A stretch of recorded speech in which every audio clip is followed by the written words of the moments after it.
Hello दोस्तों, नमस्कार। एक बार फिर से स्वागत है आपका एक नए महत्वपूर्ण वीडियो में। मैं हूं आपका दोस्त एडवोकेट अमरकेश विश्वकर्मा। दोस्तों, आज की वीडियो सभी के लिए बहुत इंपॉर्टेंट होने वाली है, क्योंकि आज की वीडियो में मैं आपको कोलकाता हाई कोर्ट के द्वारा हाल ही में दिए गए एक लेटेस्ट ऑर्डर के बारे में बताऊंगा। तो वीडियो बने रहे मेरे साथ आखिर तक, और इस वीडियो को जल्दी से लाइक जरूर कर दें। चैनल पर नए हैं तो चैनल को सब्सक्राइब करके बेल आइकन भी जरूर दबा दें, ताकि मेरे चैनल पर आने वाली हर वीडियो को नोटिफिकेशन आपको सबसे पहले मिल जाए। चलिए दोस्तों, शुरू करते हैं। दोस्तों, अपने हाल ही में दिए गए आदेश में कोलकाता हाई कोर्ट ने कहा था, man can seek divorce if wife forces him to stay away from parents. यानी कि कोई भी आदमी तलाक ले सकता है अगर उसकी पत्नी उसको उसके माता पिता से दूर रहने के लिए फोर्स करती है, दबाव डालती है। चलिए डिटेल में देखते हैं। A husband has every right to file for divorce on grounds of mental cruelty if his wife tried compelling him to live separately from his parents for no justifiable reasons. The Calcutta SC ruled, while rejecting a woman's plea challenging a family court order granting divorce to her spouse। यानी कि Calcutta high court ने यह कहा कि एक पति के पास इस बात का पूरा आधार है कि वो तलाक के लिए केस फाइल कर सकता है मेंटल क्रूएल्टी के आधार पर, यानी कि मानसिक प्रताड़ना के आधार पर, अगर उसकी पत्नी बिना किसी तार्किक कारणों के उसके माता पिता से उससे दूर रहने के लिए कहती है। तो कलकत्ता हाई कोर्ट ने यह रूलिंग तब दी जब एक महिला की उस चुनौती को खारिज कर दिया गया, रिजेक्ट कर दिया गया, जब उसने अपने जीवन साथी से तलाक लेने के एक फैमिली कोर्ट के ऑर्डर को चैलेंज किया था, यानी कि एक परिवार न्यायालय के आदेश को चुनौती दी थी। The division bench said it was the pious obligation of the son to live and maintain his parents, also pointing out that a son living with his parents after marriage was absolutely normal in Indian culture and ethos. यानी कि खंडपीठ ने यह कहा कि एक पवित्र दायित्व होता है कि कोई बेटा अपने माता पिता का ध्यान रखे और उसके साथ रहे। और कलकत्ता हाईकोर्ट ने यह भी पॉइंट किया कि भारतीय संस्कृति और प्रकृति में यह आम बात है कि कोई लड़का या बेटा शादी के बाद भी अपने माता पिता के साथ में ही रहता है। The case dates back to 2009 when a family court in West Midnapore granted the husband divorce from his wife on grounds of cruelty.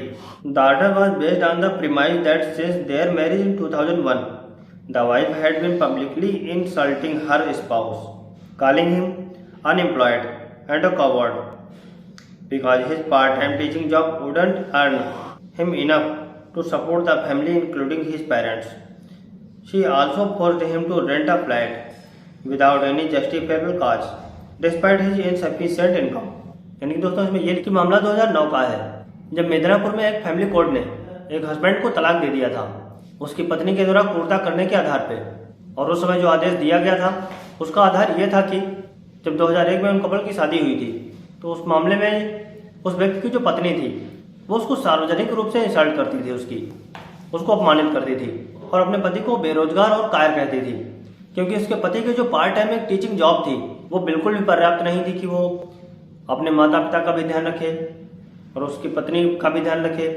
उसकी पत्नी उसको इस बात के लिए भी फोर्स करती थी, उस पर दबाव डालती थी कि रेंट पे यानी कि किराए पे एक फ्लैट ले वो, जहाँ पर वो और उसका पति साथ में रहे बिना किसी तार्किक कारणों के, जबकि वो जानती थी कि उसके पति की इनकम जो आय है, जो अर्निंग है, वो इतनी नहीं है। When the husband close to getting a government job, his spouse filed a criminal case alleging torture. The case damaged his job prospects. The desire of the appellant to have a separate residence with her husband is not based on justifiable reasons. As such, it amounts to cruelty, the SC ruled. In 2016, the Supreme Court held that a wife's attempts to separate her husband from his family amounted to cruelty and was grounds for divorce। यानी कि जब उसका पति सरकारी नौकरी पाने ही वाला था, तभी उसकी पत्नी ने उस पर प्रताड़ना का आरोप लगाते हुए एक आपराधिक केस फाइल कर दिया था। और उस केस ने उसकी जॉब की जो व्यवस्था थी, वो जॉब जो करता था, उन सबको डैमेज कर दिया था। उस केस से उसके पति को बहुत नुकसान पहुंचा था, क्योंकि भाई सीधी सी बात है, अगर आप कहीं जॉब कर रहे हैं, भले ही वो प्राइवेट जॉब है या गवर्नमेंट जॉब है, तो जहां पर भी जॉब आप कर रहे हैं, उस फर्म को, उस कंपनी को अगर ये पता चलता है कि आपका केस चल रहा है, तो उसके निगेटिव असर ही होने हैं, नकारात्मक असर ही पड़ना है उसका। जो अपीलांट यानी कि प्राथमिक की जो इच्छा थी वो यही थी कि उसका पति एक अलग से कमरा लेके, एक अलग से घर मकान जो भी है वो लेके अलग रहे चल के उसके साथ में, जिसे कलकत्ता हाई कोर्ट ने साफ साफ कह दिया, स्पष्ट कर दिया कि पत्नी के द्वारा इस तरह की प्रताड़ना क्रूरता के बराबर है कि 2016 में सुप्रीम कोर्ट ने भी कह दिया था कि किसी भी पत्नी के इस तरह के प्रयास कि उसका पति उसके माता पिता के साथ में ना रहे, उसके माता पिता से अलग रहे चल के, इसे क्रूरता के बराबर ही माना जाएगा और ये एक तलाक का भी आधार है। The HC clarified that mere insistence on a separate residence by a wife could not in itself be construed as cruelty. Gender equality is equality of both spouses. No spouse enjoys predominance or can impose his or her decisions or desires on the other. यानी कि Calcutta high court ने यह भी स्पष्ट कर दिया कि किसी पत्नी के द्वारा केवल अलग रहने का आग्रह करना ही क्रूरता माना जाएगा। लैंगिक समानता दोनों पति पत्नी की समानता है, यानी कि पति पत्नी दोनों में से कोई भी अपने सभी डिसीजंस यानी कि अपने सभी फैसले और अपनी सभी इच्छाएं किसी दूसरे पर नहीं थोप सकता है। तो दोस्तों ये था कलकत्ता हाईकोर्ट का लेटेस्ट ऑर्डर। इस वीडियो के बारे में अगर कुछ कहना चाहते हैं तो कमेंट बॉक्स में जरूर लिखें। मैं आपको फिर मिलूंगा किसी नए इंपॉर्टेंट वीडियो में। और हाँ, इस वीडियो को लाइक जरूर कर दें। चैनल पर नए तो चैनल को सब्सक्राइब करके बेल आइकन भी जरूर दबा दें ताकि मेरे चैनल पर आने वाली हर वीडियो की नोटिफिकेशन आपको सबसे पहले मिल जाए। इस वीडियो में मेरे साथ आगे तक बने रहने के लिए आपका बहुत बहुत धन्यवाद।